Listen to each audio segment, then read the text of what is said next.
Welcome to Chemistry Chandival Academy. My name is Aarti Singh. Please like, subscribe and share this channel. जो हमने कल अपना electrochemistry start किया था उसका जो सेकंड जो पार्ट है वो इसमें आता है, ठीक है, इस वीडियो में आता है। आप प्रीव्यूज़ के लिए आप वो पहले वाली वीडियो देख सकते हैं जिसका लिंक आपको डिस्क्रिप्शन में मिल जाएगा, ठीक है। जैसे कि हमारी एक रिएक्शन दी हुई है, ए प्लस इलेक्ट्रॉन किस में कन्वर्ट हो रहा है, बी में। इसकी जो इलेक्ट्रोड पोटेंशियल है वो है E1, ठीक है। बी ऐसे कन्वर्ट हो रहा है किस में, सी में। इसकी इलेक्ट्रोड पोटेंशियल है E2, ठीक है। और सी जैसे कन्वर्ट हो रहा है डी में, इसकी इलेक्ट्रोड पोटेंशियल है E3। ऐसे ही डी ई में, ठीक है, इसकी इलेक्ट्रोड पोटेंशियल E4। आपको पता है कि इलेक्ट्रोड पोटेंशियल जो होता है वो होती है एक इंटेंसिव प्रॉपर्टी, ठीक है। तो आपको अगर निकालना है एक रिएक्शन इसके लिए कि ए जो कन्वर्ट हो रहा है वो ई में, ठीक है। इसके लिए अगर आपको निकालना है इलेक्ट्रोड पोटेंशियल तो आप यहाँ से ऐसे नहीं कर सकते कि आपने E1 को प्लस E2 को प्लस E3 और E4 को ऐड कर दिया, ठीक है, क्योंकि इंटेंसिव जो प्रॉपर्टी होती है वो एडिटिव नहीं होती है, ठीक है। तो इसका जो आपको शॉर्ट में जो आंसर दिया गया है, ठीक है, इसको आपको निकालने का एक तरीका, जैसे कि पहले क्वेश्चन करवाया गया था उसमें था कि आप सबके पहले डेल जी निकालो, ठीक है, डेल G1 डेल G2 ऐसे डेल जी निकालो और फिर डेल G5 जो होगा, ठीक है, वो किसके इक्वल होगा, del G1 plus del G2 to up to so on del G4, ठीक है, ऐसे, ठीक है। इनका जब डेल जी आप ऐड करोगे, ठीक है, तो E5 की वैल्यू आ जाएगी। आपको यहाँ पे शॉर्ट में एक आंसर या फिर एक आप इसको मान सकते हैं कि आपको एक फॉर्मूला दिया जा रहा है, ठीक है। डायरेक्ट आप इस पर अप्लाई कर सकते हो कि E5 अगर आपको निकालना है तो N1 E1, ठीक है। N1 मतलब कि जितने इलेक्ट्रॉन इसमें हैं पहले जो रिएक्शन है उसमें है वो, N2 E2 N3 E3 plus N4 E4, ठीक है, जहाँ तक हमने निकालना है। अपॉन क्या आ जाएगा, जो E5 के इलेक्ट्रॉन है वो, ठीक है। तो ये क्या हो जाता है, हमारे एक शॉर्ट फॉर्मूला हो जाता है ऐसे निकालने के लिए, ठीक है। ये एक डायग्राम होता है लेटमेयर डायग्राम, ठीक है, ओनली स्टियोमेट्रिक रिप्रेजेंटेशन के लिए होता है कि आपने ऐसे डिक्रीज ऑर्डर में जा रहे हो, ठीक है। आपके जो पॉजिटिव चार्ज है, ठीक है, Mn+7 है, ठीक है, ये कन्वर्ट हो रहा है Mn+6 में। इसका जो इलेक्ट्रोड पोटेंशियल है वो X1, ठीक है। ऐसे डिक्रीज ऑर्डर में जब जा रहा है तो ये जा रहा है Mn+2 की तरफ, ठीक है। ऐसे इसकी इलेक्ट्रोड पोटेंशियल बदलती जा रही है। तो अगर यहाँ पे हमने निकालना है डायरेक्ट Mn+7 से Mn+4 का, ठीक है, अगर E निकालना है यानी कि इलेक्ट्रोड पोटेंशियल निकालना है Mn+7 से Mn+4 का, ठीक है, तो इसकी इक्वेशन हमारी क्या आ जाएगी, Mn+7 प्लस 3 इलेक्ट्रॉन तो कन्वर्ट हो जाएगा Mn+4 में, ठीक है। तो यहाँ से वही फॉर्मूला हमने यहाँ पे अप्लाई करना है, ठीक है। जितने इलेक्ट्रॉन जिस इलेक्ट्रोड के पास हैं, ठीक है, जिस इक्वेशंस के पास हैं वो क्या करेंगे, यहाँ पे लिखेंगे, ठीक है।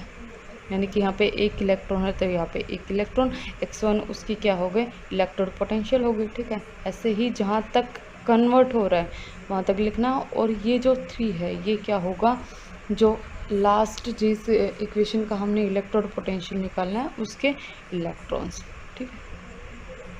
एग्जाम्पल आप यहाँ से ये भी कर सकते हैं, Mn+7 है, ठीक है, कन्वर्ट हो रहा है Mn+5 में, फिर Mn+4 और Mn+2। इलेक्ट्रोड पोटेंशियल आपकी चेंज हो रही जा रही है, ठीक है। तो हमने निकालना है Mn+7 से Mn+2 का, ठीक है। तो हमारी यहाँ पे इक्वेशन क्या हो जाए, Mn+7 plus 5 electron negative goes to Mn+2, ठीक है, कन्वर्जन के लिए, ठीक है।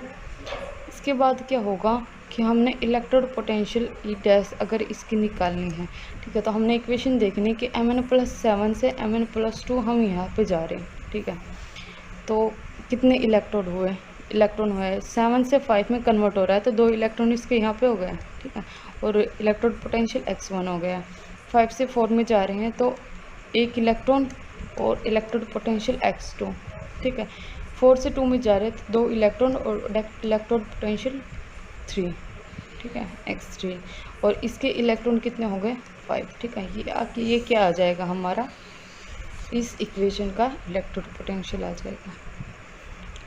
नेक्स्ट है, आपको ये रिएक्शन दी हुई है कि C4H8 प्लस 6O2, ठीक है, कन्वर्ट हो रहा है 4CO2 प्लस 4H2O में, ठीक है।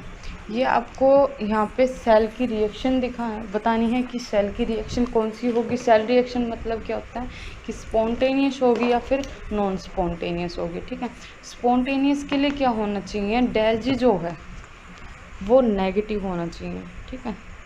डेल जी आपको दिया भी है, ठीक है, ये इसकी वैल्यू दी हुई है, ठीक है। और जो इलेक्ट्रोड पोटेंशियल है वो इसकी निकालनी है। तो देखो हमें क्या करना है, डेल जी हमारे पास है, ठीक है। अब चार्ज देखना है कि कहाँ पे इंक्रीज हो रहा है और कहाँ पे डिक्रीज हो रहा है। तो मैं इस पे चार्ज देख लेती हूँ, C4H8, ठीक है, C4H8। इस पे कार्बन पे चार्ज कितना है, ठीक है, 4। कार्बन के लिए मैं x मान लेती हूँ, ठीक है, प्लस ये, ठीक है। तो यहाँ पे चार्ज क्या हो जाएगा, -2, ठीक है। -2 चार्ज से कन्वर्ट हो रहा है ये, यहाँ पे कार्बन का देखना है, ठीक है, 4CO2। इसका चार्ज कितना आ जाएगा,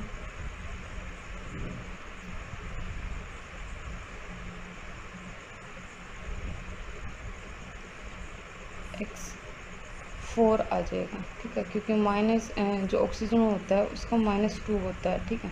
तो यहाँ पे क्या हो जाएगा, 4 आ जाएगा, ठीक है, प्लस 4 इसका चार्ज हो रहा है। अब यहाँ पे इलेक्ट्रॉन्स का कन्वर्जन यानी कि चार्ज का कन्वर्जन देखिए क्या हो रहा है। चार्ज will increase by 4 + 2 = 6, ठीक है। इसे इंक्रीज हो रहा है तो 4 एटम के लिए, ठीक है, 4 एटम्स, ठीक है, और कार्बन, ठीक है। चार्ज कितना हो जाएगा, 24 हो जाएगा, ठीक है। यानी कि यहाँ पे जो चार्ज आ रहा है, यहाँ पे जो n की वैल्यू आ रही है वो कितनी आ रही है हमारी, 24 आ रही है, ठीक है। तो डेल जी क्या होता है हमारा, -NFe, ठीक है। डेल जी की हमारे यहाँ पे वैल्यू दी हुई है 9650, ठीक है। वो जो किलो जूल में दिया हो उसको जूल में कन्वर्ट कर लेना है, -24 × 96500, ठीक है। ये F की वैल्यू होती है 96500 कूलम, ठीक है। इलेक्ट्रॉन निकालना हमें, स्टैंडर्ड का नहीं निकालना। तो यहाँ से हमारा जो आंसर आ जाएगा वो आ जाएगा 0.0416, ठीक है। ये आपकी इलेक्ट्रोड पोटेंशियल की वैल्यू आ जाती है। इसके बाद आता है हमारा टाइप ऑफ इलेक्ट्रोड, ठीक है। टाइप ऑफ इलेक्ट्रोड या फिर जो हाफ सेल आप यूज करते हो वो, ठीक है। पहली जो होती है वो होती है मेटल आयन इलेक्ट्रोड, यानी कि मेटल और उसी के आयन, ठीक है, इलेक्ट्रोड में। जैसे कि मैंने जिंक की मेटल ली है, ठीक है, जो इलेक्ट्रोड है वो जिंक मेटल का है और उसका जो सॉल्यूशन है वो है जिंक सल्फर ZnSO4, ठीक है। तो यहाँ पे जो रिएक्शन होगी एनोड के ऊपर, ठीक है, वो क्या होगी कि Zn कन्वर्ट हो रहा है Zn + 2 इलेक्ट्रॉन में, ठीक है। अगर एक इलेक्ट्रोड है तो उसी पे एनोड की रिएक्शन हो जाएगी और उसी पे कैथोड की रिएक्शन हो जाएगी, ठीक है। अगर आप इसको एनोड में लेना चाहते हैं तो ये रिएक्शन होती है, और अगर आप उसको कैथोड में लेना चाहते हैं तो ये रिएक्शन हो जाती है, ठीक है। ऐसे ही गैस इलेक्ट्रोड होता है यहाँ पे, ठीक है। गैस इलेक्ट्रोड में हमारा हाइड्रोजन गैस है। हाइड्रोजन गैस के लिए क्या लेते हैं, हम एक चैम्बर लेते हैं, इसमें हाइड्रोजन गैस को भर देते हैं। यहाँ पे HCl इसी का जो सॉल्यूशन, या फिर आप गैस में ही लगा रहे हो तो इसको गैस में या फिर सॉल्यूशन में ले लेते हैं, ठीक है। HCl सॉल्यूशन लेंगे और एक प्लेटिनम फॉइल लेंगे। यहाँ पे प्लेटिनम फॉइल क्यों लेते हैं, क्योंकि जो H2 होता है, ठीक है, ये इलेक्ट्रॉन कंडक्टिंग गैस नहीं होती है, ठीक है। ये इलेक्ट्रॉन को कंडक्ट नहीं करती है जो H2 होता है, इसलिए प्लेटिनम फॉइल को लिया जाता है। उसकी एक छोटी सी आप कुछ भी परत लगा लो, ठीक है, उसको लटका दिया जाता है इस गैस चैम्बर में, ठीक है, जिससे कि इलेक्ट्रॉन कंडक्ट हो जाते हैं। ये यहाँ पे लिखा हुआ हमने, ठीक है। It play roles of conducting electron only, ठीक है। ये किसी के साथ रिएक्ट नहीं करेगा, सिर्फ और सिर्फ क्या करेगा, इलेक्ट्रॉन को कंडक्ट करेगा। एज ए एनोड इसकी रिएक्शन क्या हो जाएगी, हाफ H2 कन्वर्ट हो जाएगा H+ प्लस इलेक्ट्रॉन में, और कैथोड के लिए क्या हो जाएगा, इसका उल्टा हो जाएगा, ठीक है। आप कैसे भी इसको यूज कर सकते हैं। ऐसे ही हमारी क्लोरीन जो होती है इलेक्ट्रोड, ठीक है, वो होती हैं। इसमें भी क्या करते हैं हम प्लेटिनम फॉइल का यूज करते हैं। तो क्लोरीन में जो एनोड की रिएक्शन होती है वो क्या होती है, Cl negative convert to half Cl2 plus electron. ठीक है, ये आपको पता होना चाहिए कि कैसे क्या कुछ रिएक्शन हो रही है। ठीक है, यहाँ पे ऑक्सीडेशन हो रहा है। ठीक है, तो यहाँ पे रिडक्शन हो रहा है, half Cl2 plus electron convert हो रहा है Cl नेगेटिव में। ठीक है, जो थर्ड है हमारी, ठीक है, वो है मेटल इंसॉल्युबल सॉल्ट। ठीक है, यानी कि मेटल हमने लेनी है और उसका एक ऐसा सॉल्ट लेना है जो इनसॉल्युबल हो। ठीक है, इनसॉल्युबल है या फिर स्प्रिंगली सॉल्युबल हो। ठीक है, जैसे कि Ag है और AgCl है। AgCl क्या बना देगा, फिर प्रेसिपिटेट बना देगा। ठीक है, Ag की हमने इलेक्ट्रोड ली है, AgCl इसमें हमने सॉलिड अमाउंट में लिया है और KCl लिया है। ठीक है, तो यहाँ पे इक्विलिब्रियम पे रिएक्शन क्या होती है, AgCl कन्वर्ट हो रहा है Ag पॉजिटिव और Cl नेगेटिव में। ठीक है, ये इक्विलिब्रियम रिएक्शन होगी। ठीक है, एनोड के ऊपर क्या होगा, Ag कन्वर्ट हो रहा है Ag पॉजिटिव प्लस इलेक्ट्रॉन में। ठीक है, तो यहाँ पे जो क्या होगा, सॉल्यूशन में Ag पॉजिटिव इंक्रीज होता जाएगा। ठीक है, और जिस साइड से इंक्रीज होता है, देखो यहाँ हमारा ये लेटमिया वो होता है, लेटमिया जो डायग्राम बोलो या फिर फॉर्मूला होता है। ठीक है, एक लॉ होता है लेटमियर का कि जिस साइड किसी की अमाउंट या फिर किसी की कंसंट्रेशन इंक्रीज हो रही है, जैसे कि मैंने यहाँ पे कुछ इंक्रीज करवा दिया है राइट हैंड साइड, तो हमारा जो इक्विलिब्रियम होगा वो उसके अपोजिट साइड शिफ्ट हो जाएगा। ठीक है, यानी कि यहाँ पे अगर Ag पॉजिटिव इंक्रीज हो रहा है तो हमारा जो इक्विलिब्रियम होगा वो लेफ्ट हैंड साइड यानी कि रिएक्टेंट साइड क्या होगा, शिफ्ट हो जाएगा। ठीक है, तो क्या बन जाएगा, ये रिएक्शन क्या बन जाएगी, Ag पॉजिटिव पर Cl नेगेटिव कन्वर्ट हो रही है AgCl में। ठीक है, हमारी जो इक्विलिब्रियम की रिएक्शन होगी वो ऐसे हो जाएगी। ठीक है, इक्विलिब्रियम तो रहेगा नहीं ना फिर। ठीक है, इक्विलिब्रियम नहीं रहेगा, हमारी रिएक्शन यहाँ पे ये आ जाएगी। तो इस रिएक्शन से और इस रिएक्शन से हम क्या निकालेंगे, नेट रिएक्शन निकालेंगे, जो कि हमारी ये आ जाती है। कैथोड के लिए अगर हम यूज़ कर रहे हैं, ठीक है, तो Ag पॉजिटिव इलेक्ट्रॉन लेके किस में कन्वर्ट हो रहा है, Ag में। ठीक है, यहाँ पे क्या होता है, Ag पॉजिटिव जो होता है वो डिक्रीज हो जाता है। जब Ag पॉजिटिव डिक्रीज होगा, ठीक है, जिस साइड डिक्रीज हो रहा है तो फिर उसी की साइड क्या होगा, इक्विलिब्रियम शिफ्ट हो जाएगा। ठीक है, तो राइट हैंड साइड शिफ्ट हो जाएगा। ठीक है, ये हमारी रिएक्शन थी, तो राइट हैंड साइड शिफ्ट होगा तो क्या इक्वेशन आ जाएगी, AgCl कन्वर्ट हो रहा है Ag पॉजिटिव और Cl नेगेटिव में। तो इस रिएक्शन को और इस रिएक्शन को लेके हम क्या निकालेंगे, एक और नेट सेल रिएक्शन निकालेंगे, जो कि हमारी ये आ जाएगी। ठीक है, ऐसे ही कैलोमल इलेक्ट्रोड या फिर मर्क्यूरिक इलेक्ट्रोड, क्लोराइड इलेक्ट्रोड। ठीक है, इसको कैलोमल इलेक्ट्रोड के नाम से ज़्यादा जाना जाता है। ठीक है, ये होती है, इसमें क्या होता है, KCl होता है, Hg2Cl2 होता है और Hg होता है। ठीक है, आप इसके जो सॉल्यूशन में होते हैं वो ज़रूर याद रखने हैं। ठीक है, Hg2Cl2 क्या होता है, ये कन्वर्ट होता है Hg2 पॉजिटिव और 2Cl नेगेटिव। ठीक है, इसमें इक्विलिब्रियम होता है। ठीक है, एनोड के ऊपर क्या रिएक्शन होगी, Hg कन्वर्ट हो जाएगा Hg2 पॉजिटिव में। ठीक है, 2 इलेक्ट्रॉन दे के। अब इसमें भी वही हो रहा है कि हमारा सॉल्यूशन में क्या होता है, Hg2 पॉजिटिव, ये जो अमाउंट होती है, ठीक है, ये क्या होते हैं, इंक्रीज होती जाती है। ठीक है, अगर ये इंक्रीज होगी तो हमारा इक्विलिब्रियम कहाँ पे शिफ्ट हो जाएगा, लेफ्ट हैंड साइड। ठीक है, तो हमारी जो रिएक्शन होगी वो क्या आ जाएगी, ये। अब इस रिएक्शन से और इस रिएक्शन से हम क्या निकालेंगे, एक नेट सेल रिएक्शन निकालेंगे। ऐसे ही हम कैथोड के लिए करेंगे फिर। ठीक है, कैथोड के लिए हमारी एक ये रिएक्शन आएगी, Hg2 पॉजिटिव डिक्रीज हो रहा है तो क्या होगा, हमारा जो इक्विलिब्रियम होगा वो राइट हैंड साइड इंक्रीज हो जाएगा, यानी कि शिफ्ट हो जाएगा। ठीक है, तो इस रिएक्शन से और इस रिएक्शन से हमारी क्या आ जाएगी, एक नेट सेल रिएक्शन और आ जाएगी। ठीक है, यहाँ पे जो फोर्थ है हमारी वो है ऑक्सीडेशन रिडक्शन इलेक्ट्रोड। ठीक है, यहाँ पे क्या लेते हैं हम, Fe2 पॉजिटिव और Fe+3। ठीक है, इसके एग्जांपल में आप SN2 positive, SN4 positive, SN2 positive, titanium 4 positive, titanium +3। ठीक है, ये क्या है, ये एग्जांपल में ले सकते हो। यहाँ पे सॉल्यूशन में हमने आयरन का लिया है, आप ये भी ले सकते हो। इसमें क्या होता है, एनोड के ऊपर ऑक्सीडेशन होता है और कैथोड के ऊपर क्या होता है, रिडक्शन होता है। ठीक है, इसमें ऑक्सीडेशन और रिडक्शन इसलिए बोलते हैं। एक ये प्रिंसिपल आता है हमारा, जो अभी मैं बता रही थी, ली चार्टली प्रिंसिपल। इसमें क्या होता है, इफ़ वी डिस्टर्ब इक्विलिब्रियम, ठीक है, हम इक्विलिब्रियम को अगर डिस्टर्ब कर रहे हैं बाय कंसंट्रेशन, टेम्परेचर, प्रेशर और वॉल्यूम, किसी भी 4 कंडीशन में, कंसंट्रेशन में, टेम्परेचर, प्रेशर और वॉल्यूम में, तो क्या होता है, the tendency to minimize the disturbance is called Le Chatelier principle. इसका मतलब क्या होता है, जैसे कि हमें ये जो इक्वेशन दी हुई है, इसमें क्या करूँ, अगर मैं N2 में, ठीक है, एक और N2 डाल रही हूँ, ठीक है, 1 मोल N2 और डाल रही हूँ, ठीक है, तो क्या हो जाएगा, इस साइड इंक्रीज हो जाएगा N2, ठीक। तो क्या होगा, हमारा जो ली चार्टली प्रिंसिपल के अकॉर्डिंग जो इक्विलिब्रियम होगा वो अपोजिट साइड क्या करेगा, इसको बैलेंस करने के लिए शिफ्ट हो जाएगा, ठीक है।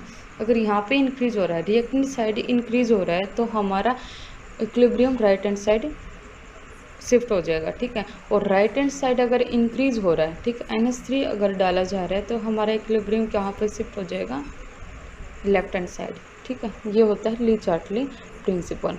जैसे कि ऐसे एक कुछ है, ठीक है, ऐसे एक पिरामिड के ऊपर मैंने क्या लगाया है, 2 बॉक्सेज लगाए हैं, ठीक है, बिल्कुल इक्वल है इनकी वॉल्यूम, प्रेशर, टेम्परेचर, कंसंट्रेशन, ठीक है, चारों चीज़ें क्या हैं इनकी इक्वल है, ठीक है। तो रिएक्टेंट अगर इंक्रीज करोगे, ठीक है, रिएक्टेंट अगर इंक्रीज करोगे तो ये नीचे जाने लग जाएगा, ठीक है। तो इक्विलिब्रियम किसके साइड चला जाएगा, इसकी साइड, ताकि ये बैलेंस रहे। हर कोई चीज़ क्या होती है, इक्विलिब्रियम में आना चाहती है, बैलेंस रहना चाहती है, ठीक है। तो ली चार्टली प्रिंसिपल का यही मतलब होता है कि हमको बैलेंस करना है, जहाँ पे कम हो रहा है वहाँ पे शिफ्ट हो जाना है, ठीक है। ऑक्सीडेशन नंबर क्या होता है, देखो ऑल जो न्यूट्रल स्पीसी होते हैं, ठीक है, उनका ऑक्सीडेशन नंबर क्या होता है, 0 होता है। जैसे मैग्नीशियम, Cl2, H2, ये क्या होता है, उनका ऑक्सीडेशन नंबर 0 होता है। ऑल जो एलिमेंट्स होते हैं फर्स्ट ग्रुप में, ठीक है, सारे के सारे जो फर्स्ट ग्रुप के एलिमेंट्स होते हैं उनका ऑक्सीडेशन नंबर होता है +1, जैसे कि Na, ठीक है, उसका जो ऑक्सीडेशन नंबर क्या होगा, +1, ठीक है। अगर सेकेंड ग्रुप में है तो उनका ऑक्सीडेशन नंबर क्या होगा, 2, ठीक है, जैसे कि Mg है, ठीक है, Mg2 पॉजिटिव बनाता है ना, ऐसे। जो एल्यूमिनियम होता है उसका ऑक्सीडेशन नंबर हमेशा +3 होता है, ये आपको याद रखना। फ्लोरीन जो होता है उसका ऑक्सीडेशन नंबर -1 होता है। हाइड्रोजन जो होता है उसका ऑक्सीडेशन नंबर +1 होता है, ठीक है।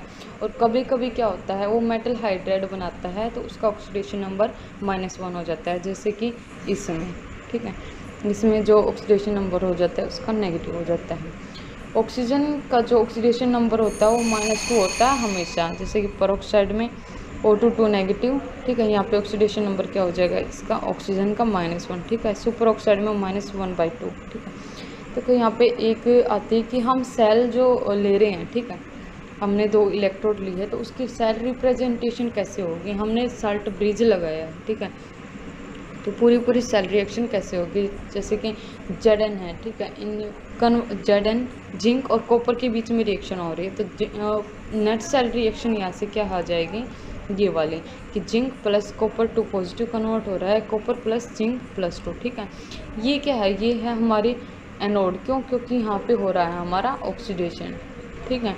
और ये क्या बन जाती है हमारी कैथोड, यहाँ पे हो रहा है रिडक्शन, ये बात तो आपको पता होगी, ठीक है। लेकिन सेल में जब इसको डाला जाता है, ठीक है, तो सेल रिएक्शन इसकी क्या होती है, जिंक +2, ये क्या होता है डबल, ठीक है, यहाँ पे एक लाइन आती है हमारे यहाँ पे, ठीक है, लेकिन यहाँ पे हमारे डबल लाइन आती है, ठीक है, कॉपर 2 पॉजिटिव और कॉपर। इसका मतलब क्या होता है कि ये जो हैं, ठीक है, ये हमारे एक्वस में होते हैं, ठीक है, यानी कि आयंस में होते हैं, ठीक, और ये हमारे होते हैं सॉलिड में। अब सॉलिड ये तो इलेक्ट्रोड है, ठीक है, जिंक क्या करता है, अपने आयंस कन्वर्ट करता है Zn+2 में, ठीक है, और कॉपर जो होता है वो आयंस में कन्वर्ट हो जाता है Cu2 पॉजिटिव में, ठीक है। तो ये होगी एनोड और ये होगी कैथोड, और ये जो डबल साल्ट है, ठीक है, ये है, सॉरी, ये जो लाइन्स है वो क्या है, सॉल्ट ब्रिज है। अब सॉल्ट ब्रिज है तो उसके साथ में देखो ये हम ऐसे भी लिख सकते हैं, कोई क्या माने कि हम ऐसे क्यों नहीं लिख रहे हैं, ठीक है, जिंक और जिंक+2।